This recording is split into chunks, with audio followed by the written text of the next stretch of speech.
அனைவருக்கும் எங்கள் இனிய வணக்கம். பொதுவாகவே ஆடி மாதம் என்றாலே அம்மனுக்கு மிகவும் விசேஷமானது. ஆடி மாத அம்மன் வழிபாட்டை வீட்டில் இருந்தபடியே எப்படி முறையாக செய்வது? அம்மனின் அருள் ஆசியை முழுமையாக எப்படி பெறுவது? வாங்க இந்த வீடியோல தெரிஞ்சுக்கலாம். ஆடி செவ்வாய் என்பது கோவில்களுக்கு சென்று அம்மனை முறைப்படி வழிபட வேண்டிய தினம். ஆடி வெள்ளி என்பது நம் முன்னோர்களோடு சேர்த்து அம்மனை வழிபட வேண்டிய தினம். ஆடி ஞாயிறு என்பது அன்னதானத்திற்கு உகந்த தினம். இந்த 3 தினத்தினுடைய சிறப்பு வழிபாட்டினை வாங்க இந்த வீடியோவில் இப்போ தெரிஞ்சுக்கலாம். இன்றைய சூழ்நிலை நாம் எல்லோரும் கோவிலுக்கு செல்ல முடியாமல் இருக்கின்றோம். இதனால் ஆடி செவ்வாய்க்கிழமை அன்று நம் வீட்டிலேயே அம்மனை மாவிளக்கு ஏற்றி வழிபாடு செய்வது நம்முடைய குடும்ப ஒற்றுமைக்கு மிகவும் உகந்தது என்று சொல்லப்படுகிறது. அரளிப்பூ கிடைத்தால் உங்கள் வீட்டில் இருக்கும் எந்த அம்மன் படமாக இருந்தாலும் அந்த அம்மனுக்கு அணிவித்து தீபம் ஏற்றி உங்கள் வீட்டு முறைப்படி மாவிளக்கு செய்து நெய் ஊற்றி திரி போட்டு தீபம் ஏற்றி வழிபாடு செய்யுங்க. கண்டிப்பாக உங்கள் வீட்டு உறுப்பினர்களோடு சேர்ந்து இந்த வழிபாட்டை மேற்கொள்ளுங்க.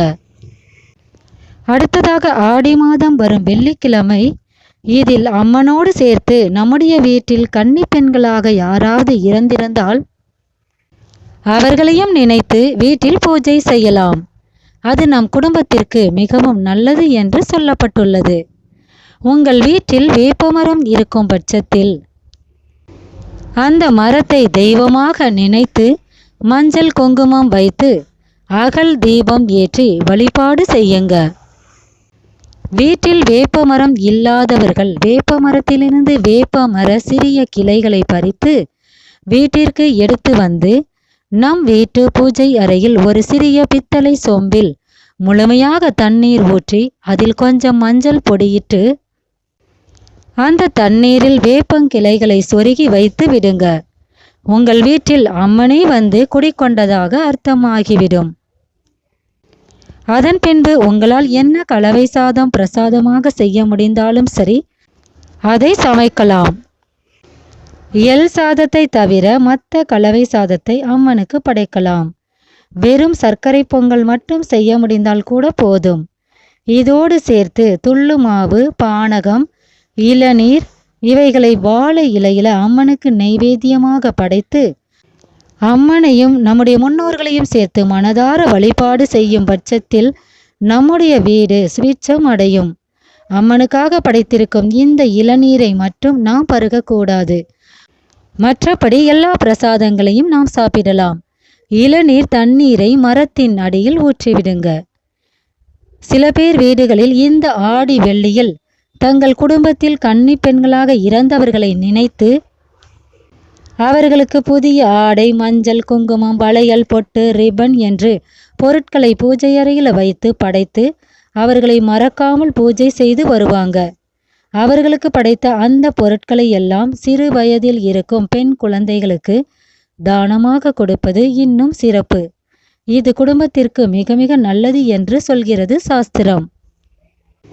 அடுத்ததாக ஆடி ஞாயிற்றுக்கிழமை. இந்த தினத்தில் நாம் அம்மனுக்கு கூழ் காய்ச்ச உகந்த நாளாக சொல்லப்பட்டுள்ளது. இதோடு சேர்த்து ஆடி ஞாயிறு அன்னதானத்திற்கும் உரிய தினம். கூழ் மற்றும் பதார்த்தங்களையும் வீட்டில் சமைக்க வேண்டும். முருங்கைக்கீரை, காராமணி குழம்பு, வாழைக்காய், கத்தரிக்காய் இவைகளோடு சில பேர் வீடுகளில் கொழுக்கட்டையும் செய்வாங்க. இவைகளை சமைத்து ஏழை எளிய மக்களுக்கு கூழுடன் சேர்ந்த பதார்த்தங்களை தானமாக அளிக்கும் பட்சத்தில் பல மடங்கு புண்ணியம் நம் குடும்பத்திற்கு சேரும் என்பது குறிப்பிடத்தக்கது. உங்களுக்கு எந்த வாரம் உகந்த வாரமாக இருக்கின்றதோ அந்த வார செவ்வாய், வெள்ளி, ஞாயிறு கிழமைகளில் அம்மனை இவ்வாறு வழிபாடு செய்யுங்க. இந்த ஞாயிறு தான், இந்த வெள்ளிதான், இந்த செவ்வாய்தான் வழிபட வேண்டும் என்று எந்த கட்டாயமும் இல்லை. 5 வாரங்களில் வரும் கிழமைகளில் உங்களுக்கு எந்த வாரம் உகந்ததாக உள்ளதோ அதை நீங்கள் தேர்ந்தெடுத்து கொண்டு இதே போல வழிபாடு செய்யுங்க. இதே போல ஒரே வாரத்தில் வரும் 3 கிழமைகளில் தான் செய்ய வேண்டுமா என்று குழம்ப வேண்டாம். முதல் வாரம் செவ்வாய்க்கிழமை மாவிளக்கு போடலாம். 2வது வாரம் வெள்ளிக்கிழமை நெய்வேத்திய வழிபாடு செய்யலாம். அப்படி மாற்றிக்கொண்டு செய்வதினாலும் எந்த ஒரு தெய்வ குற்றமும் ஏற்படாது. ஆனால் எந்த ஒரு வழிபாடாக இருந்தாலும் அதை முழு மனதோடு செய்யும் பட்சத்தில் அதற்கான பலனை நம்மால் முழுமையாக அடைய முடியும்.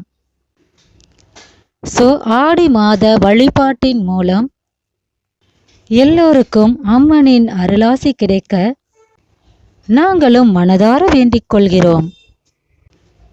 இதே போல நீங்களும் வழிபாடு செய்து அம்மனின் அருள் பெற்று ஆரோக்கியமாக வாழுங்க. வாழ்க வளமுடன் நலமுடன் அனைவரும். நன்றி.